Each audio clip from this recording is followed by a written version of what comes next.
What's going on, everyone? Scott here. Welcome back to the channel. So Michigan State basketball loses to Auburn in the Elite Eight, 64-70, in a game in which Michigan State really did compete really well for a good majority of this game. Just a couple of scoring droughts, which we knew they couldn't have coming into the game in the first half, and at times in the second half as well. You have to give credit to Auburn. They were just, every time Michigan State was able to go on a run and kind of punch back, Auburn just came back with another punch, and Michigan State just couldn't overcome it in the end.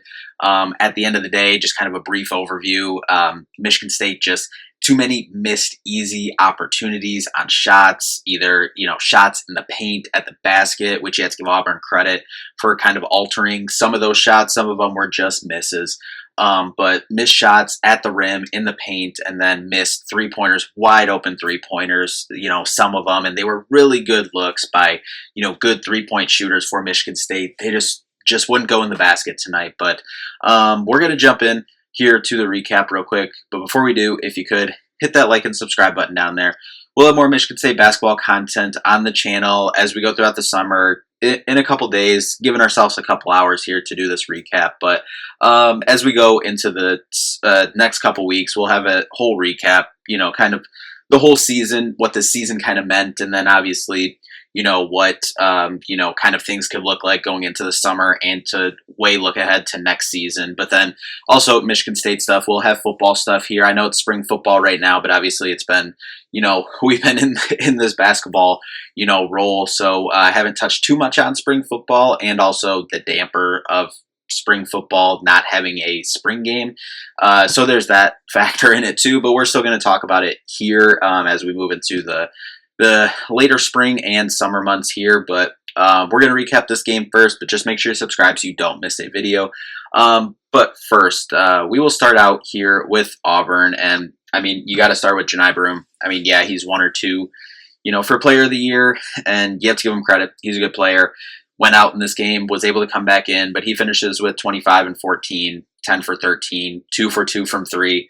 I mean, just incredibly efficient, was getting, what he wanted. I thought Michigan State did a decent job, like just trying to wall him up. They did double down, rake down, kind of trap him. At times they did have 3 guys trying to trap him, but he does a good job spraying out. Had 2 assists in this one, but yeah, he got his, which we kind of figured that he might, and that might be the game plan in this one. I mean, even if that wasn't the game plan, he's a good enough player that he's going to get his.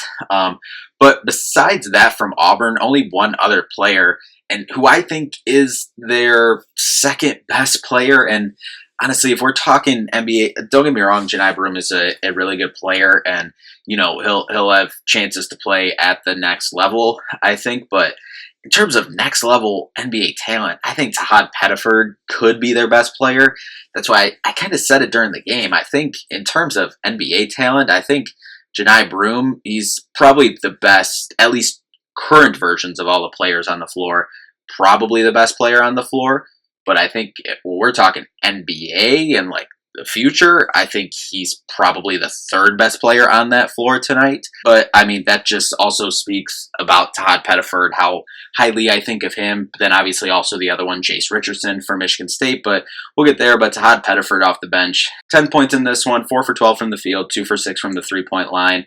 But overall, I mean, that's not, incredibly crazy numbers, but he's the only other guy for Auburn in double digits. You had a handful of guys with 8. Chaney Johnson off the bench added 6 rebounds as well. 8 points, 6 rebounds, 3 assists for Miles Kelly. Denver Jones had 8 points in this one. But besides that, I mean, you were really able to shut off, a good amount of the other pieces. They were able to hit some timely shots. Chad Baker-Mazara, 2 for 8 from 3, but they were timely.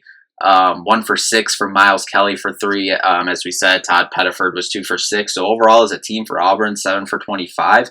They didn't kill you from the 3-point line, which was a worry if you do double and rake down on, a guy like Broome. And overall, for Michigan State, you were able to out-rebound Auburn. But overall, you have to give credit to Auburn. They're a really good team.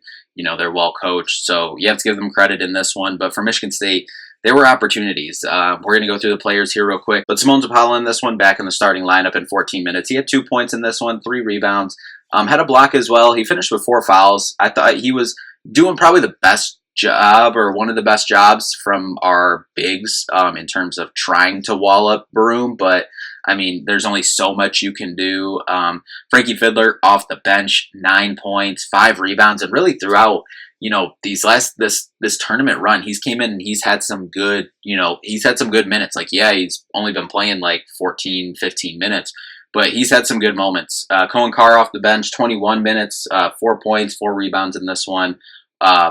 Carson Cooper off the bench only played 13 minutes in this one, but 2 points, 3 rebounds, 3 turnovers as well. Just was kind of off with some DHO stuff, threw the ball out of bounds one time. Trey Holloman off the bench, 21 minutes. He had 2 points, 2 rebounds, 2 assists. He did turn it over twice, but I mean, just 0 for 10 from the field, 0 for 5 from the 3-point line, 2 for 2 from the free throw line, and just couldn't get it going. Couldn't get his shot going. And I mean, you can say that for a majority of this team, and the guys you need to make shots just could not get them to fall. They were incredible looks. They did a really good job at creating good looks and getting them. They just didn't go down in this one. And the numbers, kind of look, when we go through the shooting splits here for Michigan State, they'll look a little bit better than they were because Jaden did, start hitting some shots late, and Jax was hitting shots as well. But Jeremy Fears in this one, 26 minutes, only had 2 points. He had 5 assists, 4 rebounds though, 1 for 4 from the field, 0 for 2 from the free throw line though. And then Jackson Kohler had an incredible game, 28 minutes, 17 points, 11 rebounds, double-double, 2 assists, 1 block, only turned it over 1 time as well, but efficient, 6 for 8 from the field, 3 for 4 from the 3-point line as well, which was huge, 2 for 2 from the free throw line. Jace Richardson in 30 minutes, 11 points, 3 rebounds, 1 assist. He had 3 steals and a block as well, but 4 for 13 from the field, 0 for 2 from 3, 3 for 3 from the free throw line. And just, I think he finished the first half with about, 8, 9? I think he finished first half with like 9 points in the first half, but just couldn't seem to get it going. Like I said, it was kind of the whole offense just couldn't get it going, couldn't get any clean looks. They were doing a good job with their, ball and gap pressure defense in this one, and just couldn't get it going. Jaden Akins, 32 minutes in this one, 15 points, 3 rebounds, 1 assist in this one, and 6 for 17 from the field, 3 for 10 from 3, 0 for 1 from the free throw line. But he started getting those threes to go down late and keeping Michigan State in this one. And then looking overall stats for both teams, I mean, 34% for Michigan State from the field. I don't know if you're going to win any games shooting like that, especially against the number 1 overall seed in the NCAA tournament. So the fact that they were within 6 in this thing and you shot 34% from the field, it tells you were doing a lot of good things in this game. Just shots were not falling. 43% for Auburn, and then 7 for 23 for Michigan State from 3 for 30%, 7 for 25 for 28% from Auburn, 13 for 16 from the free throw line for 81%, compared to 11 for 20 for 55% for Auburn. So they were missing free throws. That allowed Michigan State to keep staying in the game and then keep kind of chipping away and kept coming back. But like I said, Auburn was just able to, counter and, hit a shot or make a big play for them. Michigan State does out-rebound Auburn in this one, 41-39. 12 assists for Michigan State compared to 16 for Auburn. 5 steals for Michigan State compared to 4 for Auburn. 5 blocks for Michigan State, 5 blocks for Auburn in this one. Only 9 turnovers for Michigan State, not bad within that 8 to 12 we always talk about. The only thing is Auburn only turned it over 6 times, weren't able to force turnovers in this one, which Auburn doesn't turn it over a lot either, so we knew that was going to be a key to try to get them to turn the ball over, even though they don't turn it over a lot. Fast break points, only 9 for Michigan State, 7 for Auburn, but points in the paint, 30 for Michigan State, 34 for Auburn in this one. But look, overall for the game for this one, I feel like the first 4 minutes Michigan State, came out and they were ready for the moment. They were up, I think, 8-6 at the first media timeout. Maybe I could be off, but they came out ready. They were in it. They were up, and they had a 2-point lead. I mean, that was their biggest lead, and this one was 2 points. But they came out and they were in it early. But then they just had one of those scoring droughts that we've seen throughout this season. But I think it was like a 17-0 Auburn run that they went on, and Michigan State was just never able to fully recover from that. And it was like they kept floating around that 10-point range, 12-point range, and then Michigan State would get it to, I kept saying the same thing last game. It was like, all right, just get it to 8 before halftime, get it to 8 before halftime, and then there was a moment where it looked like it could be very similar to the Ole Miss game where I saying the same thing last time. Felix said it a lot this season, but it was like, okay, just get it to 8 before halftime. Get it to 8 before halftime. And then there was a moment there where it was like, oh, Michigan State could do the same thing and get this to like 4 before halftime and be in an incredible spot. But then Auburn was able to, counter and come back and, go into halftime. Auburn went up 9. And in the second half, Michigan State outscores Auburn by 3, but just not enough to get it done. But I do feel like the guys kept going and they were battling. They were doing a lot of good things. Like I said, Jax had an incredible game, incredibly efficient game as well. Double-double. He was incredible on the boards like he has been all season. He was getting the shot to go. Like we saw like at that Illinois game, about a month ago in Champaign, and, had that 3-point shot going, was incredible on the glass. And then, as we said, Frankie Fiddler off the bench coming in, giving good minutes in this one. And then, Jace Richardson as well, keeping us in it. In that first half, it was kind of him and Jax, keeping us afloat in it, and Frankie as well. And then a little later on in the game, Jaden Akins, stepping up as a senior late, hitting those shots to keep Michigan State right there within striking distance, but then just wasn't able to get the stops on the other end in order to, it was just too big of a deficit then to come up. Like, Jaden was hitting shots, was getting shots to fall, but it was too much to, compound to come back without getting a stop on the other end. And unfortunately, that's how the season ends here for Michigan State. Overall, want to, just say that this was, first of all, an incredible season overall. I mean, you look at it, I'm going to go back like when I do the full, year recap and go through everything. But I mean, coming into the year, I mean, if you go back to like season preview, I said, Michigan State should, hopefully finish, be 4th, 5th in the league.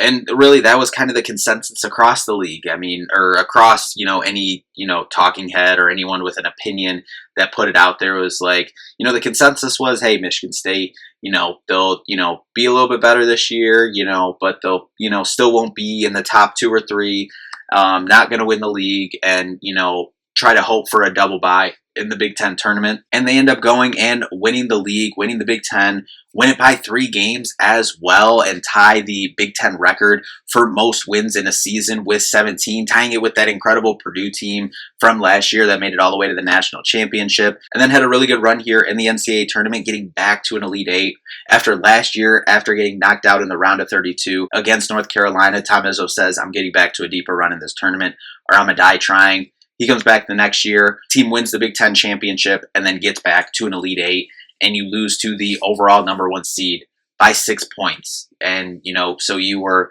that close to getting back to a Final Four. But so overall, in terms of the players, in terms of first off, the seniors, obviously got to thank all of them. First, Simone Zapala coming in and playing his role. Obviously, he was a starter for a majority of the year, and he came in and he had some really good moments this year, helped Michigan State, win a handful of games. And then Frankie Fiddler as well, same thing. I mean, he came in and he was supposed to be the guy. It was supposed to be Jaden Akins and him. Came in to be the guy, accepted his role once he got moved to the bench as well, and even saw his minutes, decrease a lot. He was projected as kind of a 25, 30-minute minute guy coming into the year. And, I mean, throughout this last, couple months of the season, he's been playing 14, 16, just kind of, sporadic there, but he's had really good moments. We saw it throughout this tournament too. He's had really, big moments throughout the game. You don't really see it all on the stat sheet, but if you're watching the game, you understand, the impact that he had. So can't thank Frankie and Simone for coming into this program and, doing all they did to help Michigan State raise a banner in the Breslin Center. And then closing it out with Jaden Akins. Obviously, like, going back, I mean, Jaden, for me, he's one of my favorite players got to ever watch in this program. But just more important than basketball, obviously I don't know him personally, but everything you see of him, everything you hear of him, he's, an even more incredible person off the court than he is on the court. and in the classroom, incredible person as well, an incredible representation for Michigan State basketball, this program, this university, this community, and everything. So, and then obviously his play. He's given us some incredible moments in games throughout his career, and we're going to remember that here. And just the fact that in his last year, him sticking around, obviously all the stuff when he committed and was coming in with the Imani Bates stuff, and it's like, oh, 4 years of Akins or 1 year of Imani. And I was proud to say that I was always officially in the 4 years of Akins camp over 1 year of Imani camp. And I'm happy to say that everyone should be and is on that train now of this is what 4 years of Akins look like, an Elite Eight, and going out known as a champion, a winner, and a true Spartan dog with a banner going to be now hanging in the Breslin Center. So can't thank Jaden enough for everything he's done for this program, university, and this community, giving us some incredible memories, gave it everything he's had. I mean, what he's, grown into, obviously he came in as more of an offensive guy, and that's kind of what he was the first, year or two, of his career. And then he kind of, similar to kind of how Matt McQuaid, obviously Matt McQuaid came in known just kind of as a shooter and whatnot, and he knew what he needed to do in his role to help the team be successful. And he improved tremendously on the defensive side of the court. And that's exactly what Jaden Akins did. He, over the last 2 years, he's become an incredible defender and, should have been Big Ten Defensive Player of the Year this year, was on the Big Ten All-Defensive team, but should have been Big Ten Defensive Player of the Year. And just what he's done, putting the team first for the program, and then kind of the team mantra for this year, strength in numbers. And that's kind of represented by your senior in Jaden Akins, your 4-year guy that stuck around all 4 years, didn't transfer, didn't do, whatever. He stuck with Michigan State. Everyone knows the picture of Jaden Akins saying when he was young, I want to be a Michigan State basketball player. And he's done that. And he goes out as a champion. So can't say enough to Jaden Akins and this whole team for the incredible ride that we've been on this whole year. It's been an incredibly fun year to watch, especially after the last handful of years where haven't been up to Michigan State standards, and getting back to being Big Ten champions, getting back to being a high seed, a 2 seed in the NCAA tournament has been incredibly fun. But like I said, we'll be back with a more, thought out and put together. I know probably kind of been rambling here for a couple minutes, but we'll be back with a more thought out video on kind of the whole season overview and recap. And then for Michigan State stuff, we will be back talking about football here as spring ball is, pretty much going. I mean, I think we got like 3 weeks left of spring ball. So we're just going to talk about some of the incoming transfers, incoming freshmen, kind of, what's kind of the word coming out of spring ball right now. Obviously, we won't have a spring game or anything, but we're still going to talk about it and speculate as we, move into the, spring months and summer months here, both about Michigan State basketball and about Michigan State football. But anyway, if this is the only Michigan State recap you've watched this year on my channel, thank you for watching. If you've watched a handful of them this year, thank you again. If you've watched every single one or watched a majority of the recaps, previews, everything that we have of Michigan State here on the channel, thank you. And already can't wait till next season. Definitely going to take a while to get over this one, but can't wait to do it all again next season here for Michigan State basketball. But anyway, that'll do it for this one. Thank you all so much for watching. We'll see you in the next one. Peace out.